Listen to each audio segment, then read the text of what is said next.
परमहंस स्वादित चरण कमल चिन्ह मकरंदाय भक्त जनमानस निवासाय श्री रामचंद्राय अखंड मंडलाकारं व्याप्तं येन चराचरं तत्पदं दर्शितं येन तस्मै श्री गुरवे नमः। श्री राम राम रघुनंदन राम राम श्री राम राम भरताग्रज राम राम श्री राम राम रणकर कश राम राम श्री राम राम शरणं भव राम राम। माता रामो मत्पिता रामचंद्रः स्वामी रामो मत्सखा रामचंद्रः सर्वस्वं मे रामचंद्रो दयालुर् नान्यं जाने नैव जाने न जाने अंजनानंदनं वीरं जानकी शोकनाशनं कपीसमक्षहन्तारं वन्दे लंका भयंकरम्। भक्त भक्त भगवंत गुरु चतुर्नाम वपुएक इनके पद बंदन किए नासद विघ्न अनेक। बोलिए श्री राघवेंद्र सरकार की जय। रामायण श्री राम कथा की जय। श्रीमद गोस्वामी तुलसीदास जी महाराज की जय। परम मंगलमय अचिंत कल्याण गुणगण निधान सर्वेश्वर सर्वाधिपति आनंद कंद श्री रामचंद्र श्री कौशल किशोर भगवान श्री रामचंद्र कौशल्या आनंद वर्धन अवध नरेंद्र नंदन श्री रघुनंदन विदेह वनस वैजयंती जनक नरेंद्र नंदनी भासुती जगदीश्वरी माँ सुनैना की आंखों की पुतलिका विदेह जा जनकाधिराज तनया जनक राज किशोरी वैदेही श्री मैथिली श्री राम प्राण वल्लभा जानकी जी के इन दोनों युगल सरकार के पावन चरणारविंदों पर कोटि नमन नतमस्तक वंदन एवं अभिनंदन। तीनों मैया चारों भैयाओं के चरणों में कोटि कोटि प्रणाम। अनंत बलवंत गुणवंत श्री हनुमान जी महाराज के पावन चरण कमलों पर कोटि प्रणति। समस्त भूतादिक श्री राम मैं सब जग जानी करहूँ प्रणाम जोर जुग पानी। हम सबका यह परम सौभाग्य सज्जनों कि एक स्थान पर एक साथ जुड़ करके इस राम कथा की तैयारी का पावन संकल्प लेकर के इस राम कथा मंदाकिनी पर अवगाहन करने का लाभ प्राप्त कर रहे हैं। जीवन में बड़ा ही पावन करुण प्रसंग पर बने हुए हैं। भगवान श्री राम अपने सामने अपने पिता महाराज दशरथ को ऐसी अवस्था पर देख रहे हैं। माता कैकेयी के दो वरदान, एक वरदान ने महाराज को घायल किया है और दूसरे वरदान ने महाराज को मानो महाराज के अंदर से प्राणों को ही खींच लिया। क्योंकि दूसरे वरदान में कैकेयी माता ने राम को 14 वर्ष राम वनवासु ऐसा वर मांगा है। महाराज दशरथ पूरी रात रोते बिलखते रहे, तड़पते रहे और प्रातः काल जब राम जी आए हैं पिताजी के ऐसे अवस्था को देख करके बिलखने लग गए, कहने लगे माता बतलाओ इस प्रकार कैसे स्थिति हो गई पिताजी की। उन्होंने बतलाया कि मैंने किस प्रकार दो वरदान मांगे, पहले में भरत को राजगद्दी, दूसरे में तुम्हारे लिए 14 वर्ष का वनवास। राम जी के नेत्रों में और ज्यादा अश्रु चलने लगे, बोलने लगे कि माता आप मुझे बुला ली होती और एक बार कह दी होती मैं तो अब तक वन को चला गया होता। अरे माता, वह संतान तो भाग्यशाली होती है जिनको माता पिता की आज्ञा पालन का अवसर प्राप्त होता है। सुनु जननी सोई सुत बड़ भागी जो पितु मातु वचन अनुरागी तनय मातु पितु तोष निहारा दुर्लभ जननी सकल संसारा। माता, ये मेरे लिए इससे बढ़कर के सौभाग्य का अवसर क्या होगा कि मुझे आप की आज्ञा पालन करने का अवसर प्राप्त हो। और वन में तो माता मेरा सब प्रकार से कल्याण है। वन में जाऊंगा, साधु संत महात्माओं का दर्शन करूंगा, जिससे मेरा जन्म जन्म का जो है तो जो कर्म है वह चरितार्थ हो जाएगा, वह धन्य हो जाएगा। धन्य है राम। 14 वर्ष वनवास को सुनकर के भी हृदय पर इतनी प्रसन्नता है। कहते हैं कि माता, मुझे तो ऐसा लग रहा है कि आज विधाता मेरे बड़े अनुकूल हैं। जो मेरे प्राणों से प्रिय भरत को राज गद्दी मिलने जा रही है। 14 वर्ष का वनवास, वनवास में मुझे साधु संत महात्माओं का दर्शन और माता पिता की आज्ञा पालन का जो है विशेष अवसर मुझे मिल रहा है। इससे लगता है कि विधाता मुझ पर सभी प्रकार से अनुकूल है। बस महाराज की ऐसी अवस्था देख करके मेरा मन बड़ा व्यथित है। सत्य कहो माँ, क्या बात है? क्योंकि महाराज तो बड़े धीर वीर हैं, गुणों के भंडार समुद्र हैं। क्या मुझसे कोई बहुत बड़ा अपराध हो गया है कि पिताजी मुझसे बोल नहीं रहे? तब माता कह के ही कहने लगी कि नहीं राम, तुम अपराधु जोग नहीं ताता, जननी जनक बंधु सुख दाता। हे राम, राघव तुम अपराध के योग्य नहीं हो। तुमसे माता पिता का अपराध बन जाए, यह तो कभी स्वप्न में भी नहीं हो सकता। तुम माता पिता भाई या समस्त प्रजाजनों को सुख ही देने वाले हो। आज राम जी बड़े भावुक हैं कि पिताजी मेरा बिछोह के कारण इतने दुखी हैं। कहने लगे, पिताजी को समझाने लगे। कहते हैं, उठिए पिता सोच की बात है क्या, निज माता की आज्ञा निभाऊंगा मैं। शुभ पुण्य प्रभाव जगे बन में, मुनि दर्शन लाभ उठाऊंगा मैं। भरताग्रज प्राण प्यारे हमें, नृप देख उन्हें सुख पाऊंगा मैं। बस 14 वर्ष बिता करके, झट लौट अरण्य से आऊंगा मैं। जब इस प्रकार राम जी दशरथ जी से बोलने लगे, तो गई मूर्छा राम ही सुमिर रिप फिर करवट लीन। उसी समय दशरथ जी की मूर्छा दूर होती है और राम का ही सुमिरन करके करवट लेते हैं। दशरथ जी राम के लिए तड़प रहे थे। जैसे ही मूर्छा गई है, नेत्र खुले हैं और जैसे ही सामने को निहारे हैं, वह राम प्राणों से प्यारा राम सामने खड़ा हुआ मिला। महाराज दशरथ तो लिपट गए हैं राम से, लिपट गए। राम ही चिता रहे नर नाहू, चला बिलोचन बारी प्रभाहु। शोक विवश कछु कही न पारा, हृदय लगावत बारही बारा। राम ही चितई रहे नर नाहु।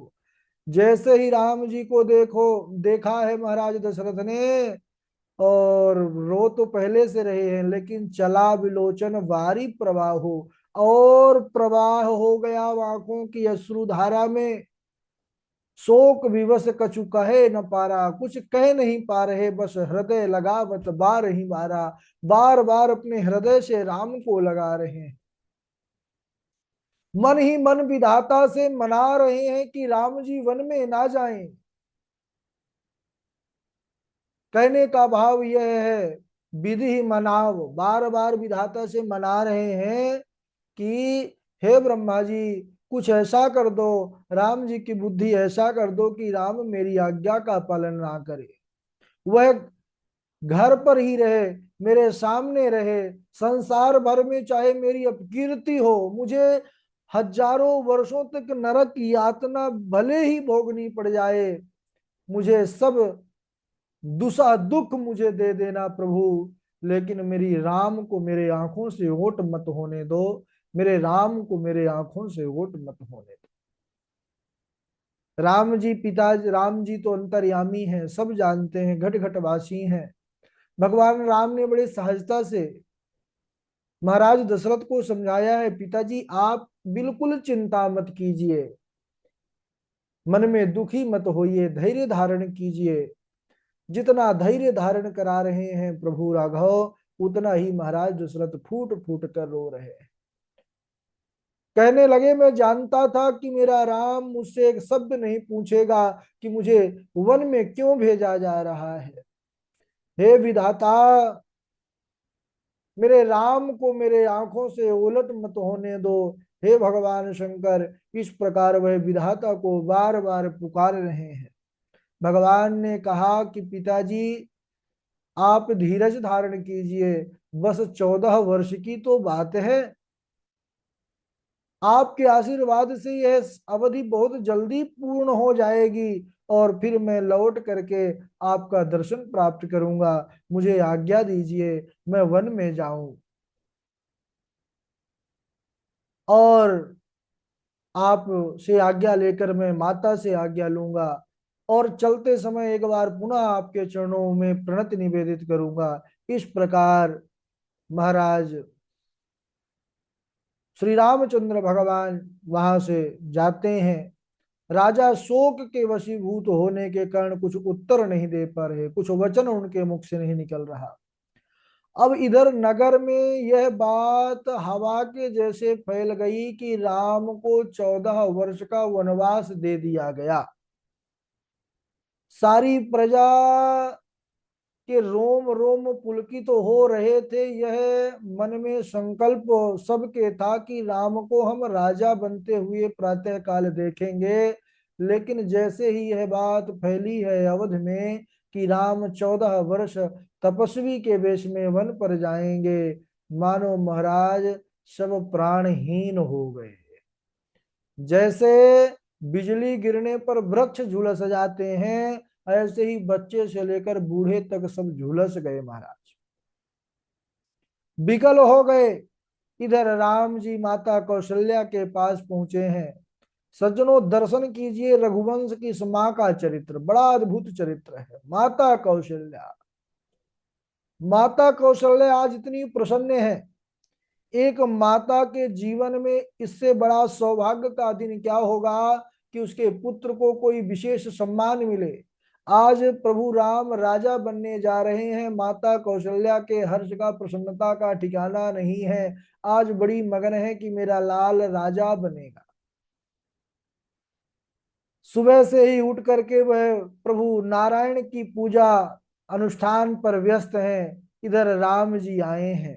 राम को देखते ही मैया कौशल्या चिल्लाकर के बोली, अरे राम इधर आओ, इधर आओ। अरे बेटा, आज तेरा राज तिलक है, बहुत लंबी विधि चलेगी, इसलिए आ, कुछ तू जलपान कर ले, दुग्ध पान कर ले, कुछ जल फल पाले।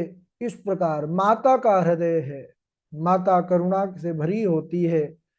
इस प्रकार माता बार बार कह रही है। प्रभु राम मन में विचार करते हैं कि अब मैया को मैं कैसे बताऊं कि मैया मेरा राज्याभिषेक नहीं, अब मुझे तो 14 वर्ष का वनवास दे दिया गया है।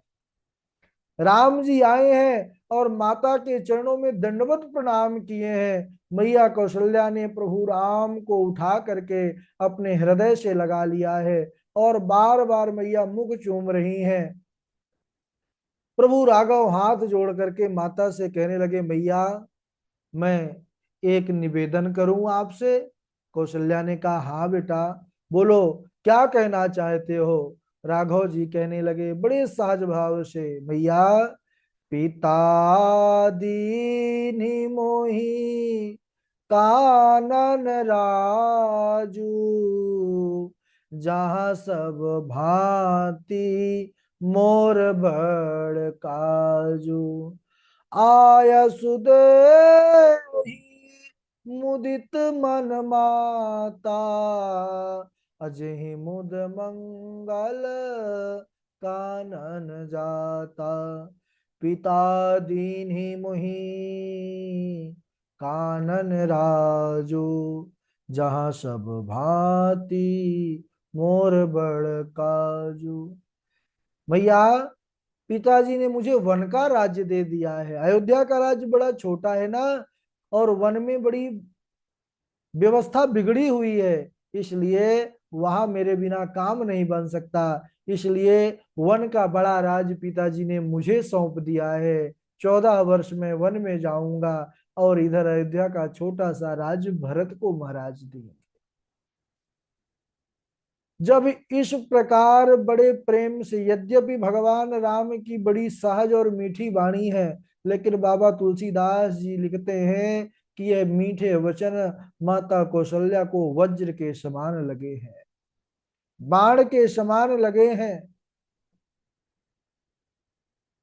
भगवान राम ने कहा, मैया तू प्रसन्न मन से मुझे आज्ञा दे, मैं वन जाने से पहले तेरी आज्ञा लेने आया हूं। तेरे चरणों को प्रणाम करके आशीर्वाद की कामना प्राप्त करने आया हूं। तेरे अनुग्रह से सब जगह आनंद ही होगा। और 14 वर्ष वन में बिता करके, पिताजी के वचन को सत्य करके, फिर लौट करके तेरे चरणों का दर्शन दोबारा प्राप्त करूंगा। मां, तू मन दुखी मत कर। जब इस प्रकार राघव जी ने कहा है, माता कौशल्या महाराज सन्न रह गई। पूरा शरीर थर थर कांपने लगा है, हृदय पर ऐसा विषाद हुआ है। माता कौशल्या अपने आप को संभालती हैं, मन में विचार करती हैं कि यह सब कैसे हो गया। धीरज धर करके पूछती हैं कि अरे राम, महाराज दशरथ तो तुमको बहुत स्नेह करते हैं, प्राणों से ज्यादा प्रिय तुम हो उनके लिए, और उन्होंने ही तुम्हारा राज्याभिषेक का तिथि समय निश्चित किया था। फिर किस अपराध के कारण तुमको वनवास दिया जा रहा है। इस प्रकार जब माता कौशल्या ने पूछा है कि वह कारण बतलाओ कि सूर्य कुल के लिए आग कौन हुआ, इस पर सुमंत जो है भगवान राम का इशारा प्राप्त करके सारी कथा का वर्णन करते हैं। जब सारी कथा को सुना है माता कौशल्या ने, उनके हृदय पर अपार दुख हुआ। सज्जनों, सुनी प्रसंगु रही मूक जिमी, दशा बरनी नहीं जाई।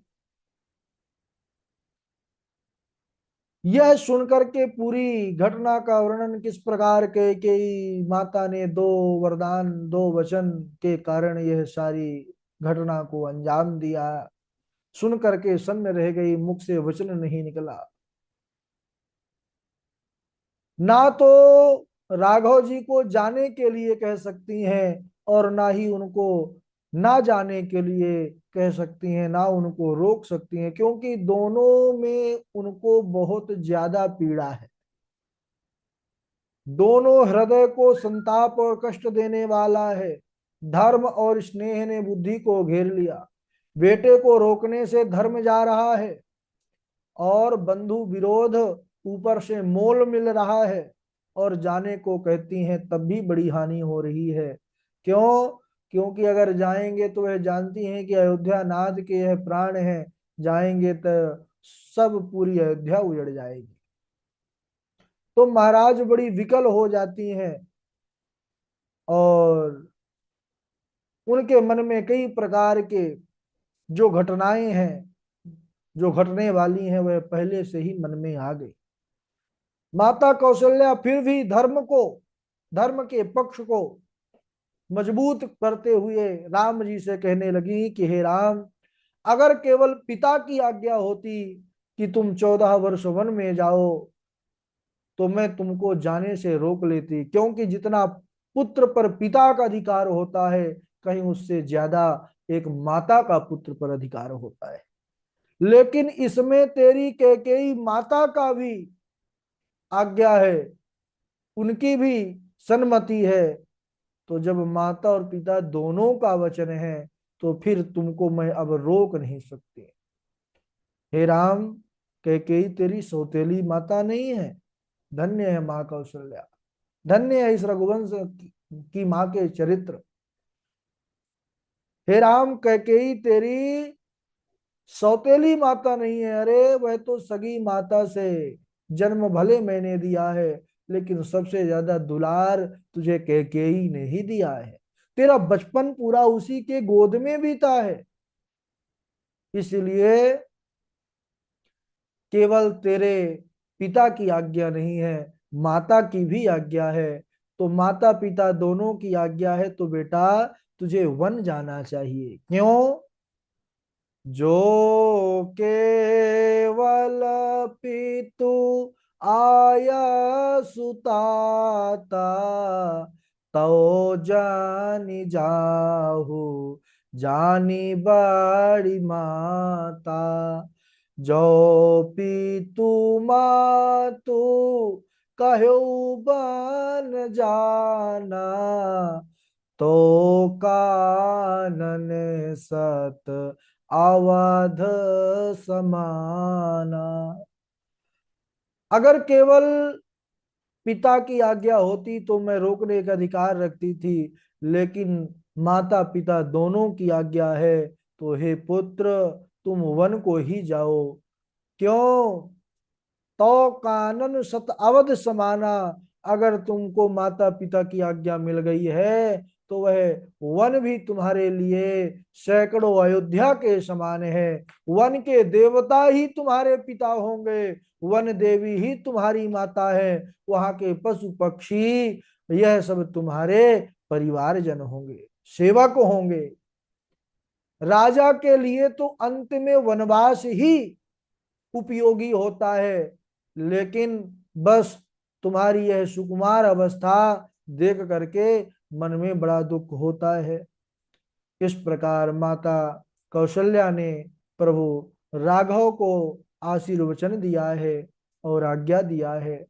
इसके बाद राम जी वन को निकलेंगे। बड़ा पावन प्रसंग है। आज यहीं तक, इसके आगे का प्रसंग हम अगले दिवस। बोलिए राघवेंद्र सरकार की जय। चलिए, बहुत बढ़िया है कि आज राम कथा की कक्षा पर नेटवर्क बना रहा बिना किसी बाधा के। भागवत कक्षा में भी चल रहा था, लेकिन 2 4 5 मिनट बाद बंद हो गई थी इस समय मौसम के कारण। कल राम कथा की नहीं हो पाई थी, आज भागवत कथा की, तो अब दोनों बैलेंस हो जाएगा।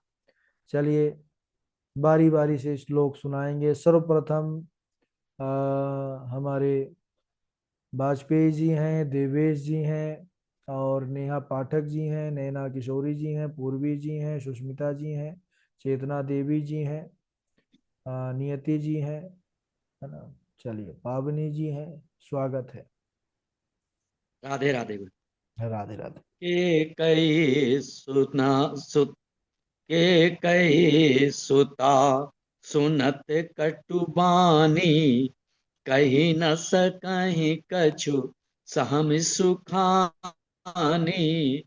तन पस्यु कद लीजिम कापी, कुबरिय दसन जीव तब चापी।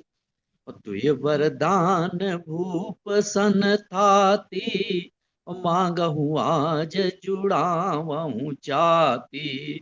सुतहि राजु राम ही बनवासु, देवु लेहु सब संवति हुलासु। राधे राधे। राधे राधे। राधे राधे गुरु जी प्रणाम। हाँ जी, देवेश जी सुनाइए। परी न राजहि नींद निसी, हे तुझ जान जगदीश। राम राम रट भोर किय, कहाँ न मरम महीश। पछिले पहर भूप निस जागा, आजो हमाही बड़ अचरज लागा। राधे राधे गुरु जी प्रणाम। बहुत अच्छा। आगे सुनाते जाएं। नाम बोल चुके हैं ना सबका। नेहा पाठक जी हैं, पूर्वी हैं, पावनी जी हैं, नैना किशोरी हैं। राधे राधे गुरु जी प्रणाम। राधे राधे शिवाय। होत प्रात मुनि वेश धरी, जौन राम वन जाहि, मोर मरनु राउर रजस, नृप समुझई मन मानि, तिहि निशीदीद परी नहीं काहू, राम दरस लाल सा उछाहू, पछिले पहर भ्रपु नित जागा, आजु हमहि बड़े अचरज लागा। राधे राधे।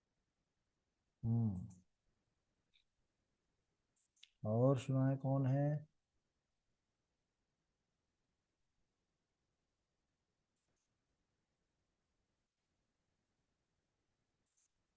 गुरु जी प्रणाम। राधे राधे। राधे राधे सुनाइए।